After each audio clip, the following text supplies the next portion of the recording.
আসসালামু আলাইকুম। আচ্ছা, শীতল চেনো কারা কারা? যদি তোমরা শীতল জেনে থাকো অবশ্যই কমেন্ট করে জানাবা। শীতল হচ্ছে রংপুর উত্তরাঞ্চলের একটা ঐতিহ্যবাহী খাবার।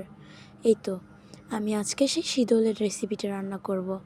শীতলটাকে প্রথমে একটু অর্ধেকটা ভেঙে নিয়ে আগুনে পুড়ে নিলাম ভালো করে, তারপর পানিতে ভিজায় নিলাম।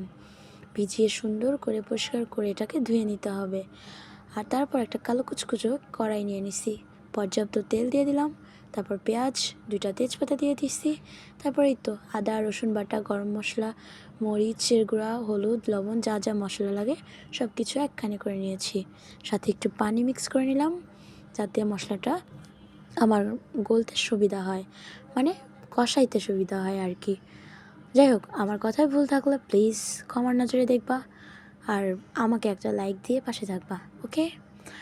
তারপর ঘুটানোটা করে আমার মশলাটাকে ভালো করে কষিয়ে নেওয়ার চেষ্টা করছি। কষাতে কষাতে আমার এই শীতলটাকে আমি পানি ঝরিয়ে নিছি। শীতলটাকে আমি এখন পানিতে একটু গুলিয়ে নেব। শীতল কী দিয়ে তৈরি হয় জানো? কচু আর শুটকি দিয়ে একসাথে করে তৈরি করা হয়। যদি তোমরা জানতে চাও অবশ্যই ইউটিউবে সার্চ করে দেখতে পারো।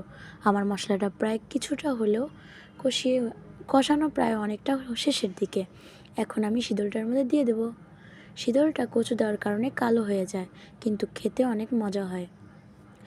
আমার শীতলটা দেওয়ার পরে ভালো করে আবারও কষাই নেওয়া হচ্ছে।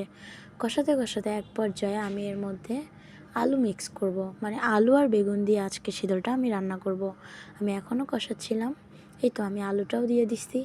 আলুটাও কিছুক্ষণ কষানোর পর, অনেক সময় নিয়ে কষানোর পর এর মধ্যে আমি বেগুনটা দিয়ে দেব।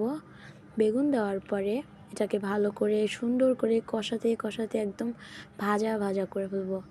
বাই দ্য ওয়ে গাইজ, মাঝখানের ভিডিওটা না ডিলিট হয়ে গেছে। আমি রান্না কমপ্লিট করে একবার ভাতের উপরে নিয়ে তোমাদেরকে দেখাচ্ছি। কিচ্ছু করার নেই, ভিডিওটা তো ডিলিট হয়ে গেছে। কিন্তু আমার শীতল তরকারিটা অনেক মজা হয়েছিল, খেতে বেশ মজা ছিল। Bye bye.